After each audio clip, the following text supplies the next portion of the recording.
Assalamualaikum warahmatullahi wabarakatuh. Pada kesempatan kali ini saya akan coba menjelaskan terkait dengan bagaimana cara menyusun judul skripsi atau tesis begitu ya. Jadi untuk teman-teman yang sekarang sedang berada di semester akhir perkuliahan yang ingin menyusun judul penelitiannya atau judul skripsinya, mungkin bisa disimak sampai akhir. Terkait dengan judul, apa sih yang harus diperhatikan gitu ya pada saat kita ingin membuat satu judul penelitian. Nah, yang pertama itu yang harus dilihat itu atau yang harus kita perhatikan adalah kita mencari referensi judul dari penelitian sebelumnya. Nah, ini disesuaikan dengan tema atau topik penelitian kita, begitu ya. Jadi kalau misal memang kita mau ambil kasus kebidanan dari mulai kehamilan, gitu. Nah, berarti kita searching terkait dengan judul penelitian seputar ibu hamil atau seputar anemia pada kehamilan gitu atau persalinan preeklamsi gitu ya. Kehamilan dengan eklamsi atau misal dengan ibu nifas eh, produksi ASI yang terkait dengan jumlah produksi ASI. Nah, itu adalah eh, berbagai macam jenis judul yang ada di penelitian kesehatan khususnya kebidanan gitu ya. Kemudian dari poin yang kedua adalah mengembangkan hasil penelitian sebelumnya. Contoh misal seperti kita sudah melihat browsing di Google Scholar dengan kata kunci tema kita terkait dengan pijat oksitosin begitu ya, pijat oksitosin. Kita lihat nih ternyata banyak sekali peneliti-peneliti lain yang sudah mempubliskan jurnalnya terkait dengan pijat oksitosin.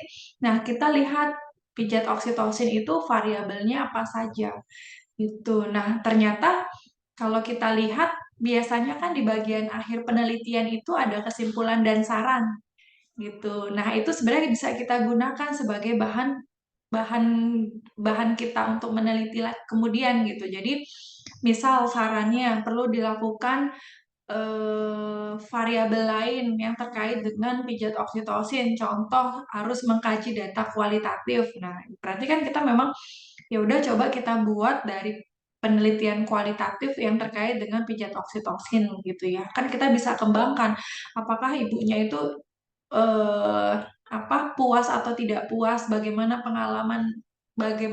pengalaman dalam melaksanakan pijat oksitosin. Nah, itu kan sebenarnya bisa kita angkat sebagai masalah kita gitu ya.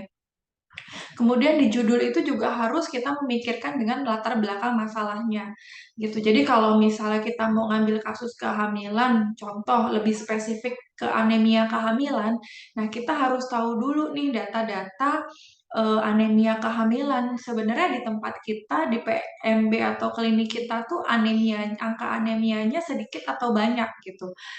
Contoh, misal dari 30 ibu hamil yang datang ke klinik kita, ternyata ada 15 atau 16-nya itu menderita anemia ringan gitu ya. Nah, itu kan juga sebenarnya udah lebih dari 50% itu jadi masalah kita gitu kan. Nah, itu sebenarnya hal-hal yang simpel kayak gitu yang bisa diangkat menjadi masalah dalam penelitian skripsi kita gitu. Kemudian tentukan juga sumber data yang diambil gitu. Jadi kita mau ngambil data itu nanti dari mana?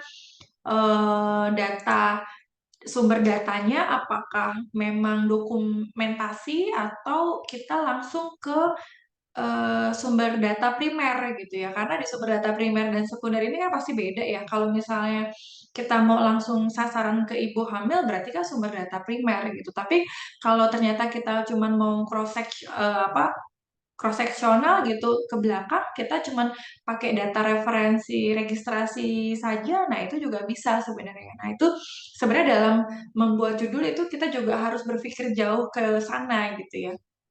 Dan yang tak lupa itu di judul juga harus berisi masalah atau variabelnya. Nanti akan saya contohkan 3 contoh terkait dengan judul penelitian kesehatan yang mencakup ada masalahnya gitu ya, ada masalah dan variabel-variabelnya. Kemudian juga berisi subjek atau respondennya siapa dan berisi tempat dan tahun penelitian dilakukan. Untuk contoh yang pertama itu saya mencontohkan bisa juga seperti gini. Jadi hubungan pengetahuan ibu hamil dengan perkembangan balita usia 12 sampai 36 bulan di Posyandu Sedap Malam pada tahun 2022. Nah, dari judul ini kita bisa analisis ya.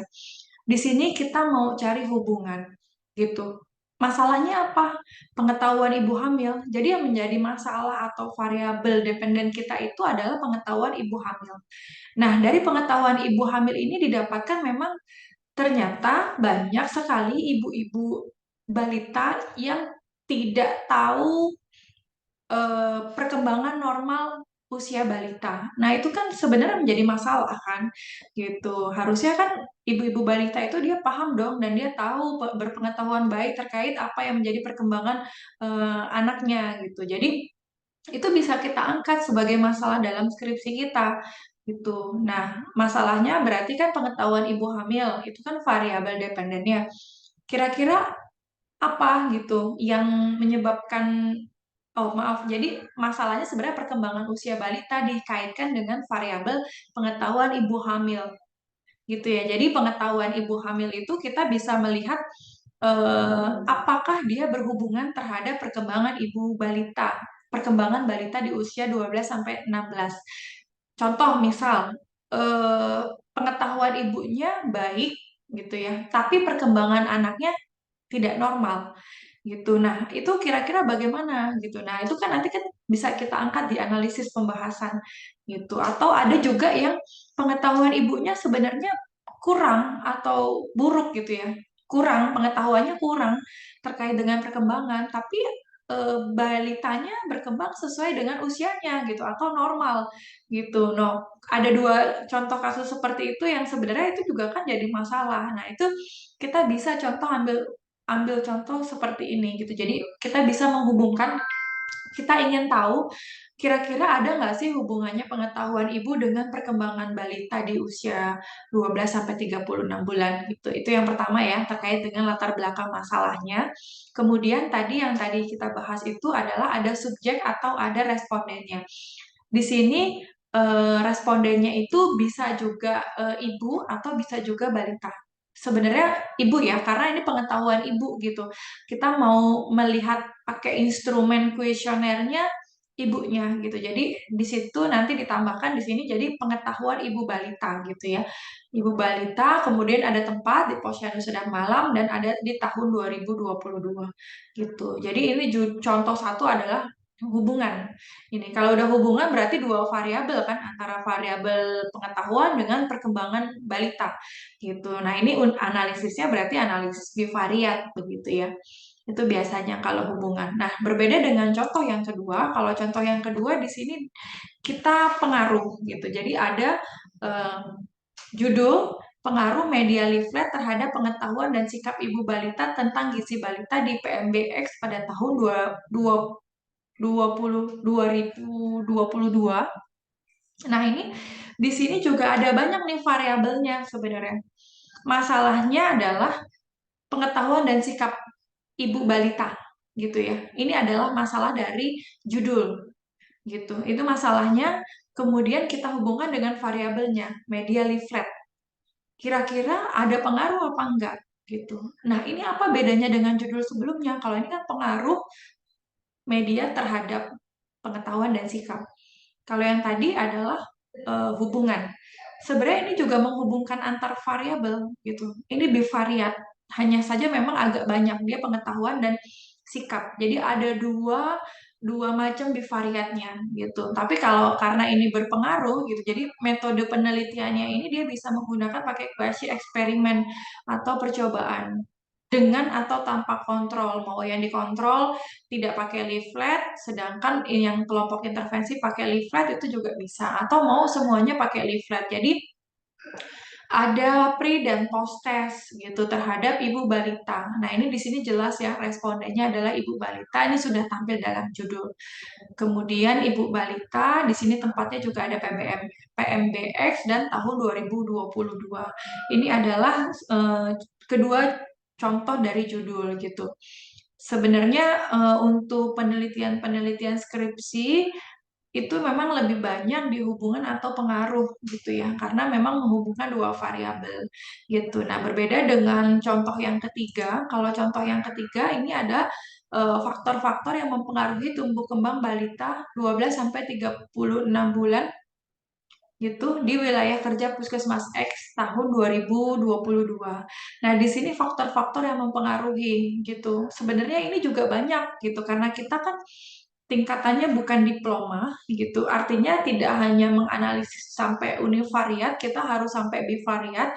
Jadi harus mengetahui pengaruhnya, seberapa besar variabel yang lain itu bisa mempengaruhi variabel independen atau masalah kita. Tumbuh kembang balita 12 sampai 36 bulan. Menurut saya kalau saya membandingkan dari tiga contoh judul, yang lebih enak itu kalau nggak hubungan ya pengaruh. Hubungan lebih simpel, lebih enak menganalisisnya. Kalau pengaruh ya ya enak juga sih, cuman proses teknis pelaksanaan penelitiannya dia ada tahapan-tahapan yang memang harus dilalui begitu ya. Jadi prosesnya tidak semudah kalau hubungan. Kalau judul hubungan yang di contoh satu ini hubungan. Kalau kalau di contoh ini kan dia cuman analisisnya atau teknis pelaksanaannya kan hanya menilai pengetahuan ibu dengan menilai perkembangan usianya, baru kemudian dianalisis. Hanya itu. Nah, tapi kalau di pengaruh, judul judul skripsi yang depannya ada pengaruh. Nah, ini kita lihat balik lagi nih, kita harus lebih memahami desain penelitiannya. Kuasi eksperimen misalnya dia mau pakai perbandingan contoh. Nah, itu analisisnya agak lebih lebih di atas daripada hubungan itu ya.